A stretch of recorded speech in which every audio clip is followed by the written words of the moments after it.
কাঁদতে কাঁদতে শিক্ষিকার কাছে খুদের করুণ আবেদন, স্কুলে ছুটি চাই। কারণ কি, বাড়িতে ছাগল ছানা আছে, খাওয়াতে হবে। ছুটি নিচ্ছিলিস?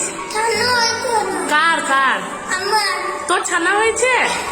তোর ছানা?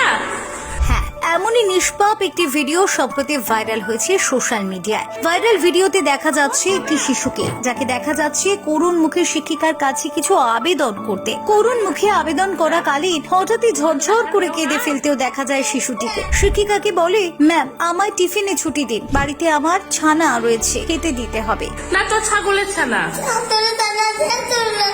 কটা?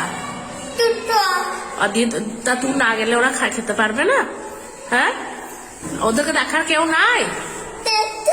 হ্যাঁ, তাহলে এই কথা শুনে ক্লাসের বাকিরা হেসে ওঠে। শিক্ষিকাও কিছুটা হেসে বলে, তোর ছানা নাকি তোর ছাগলের ছানা? এরপর শিক্ষিকা খুদেকে বোঝায়, তোকে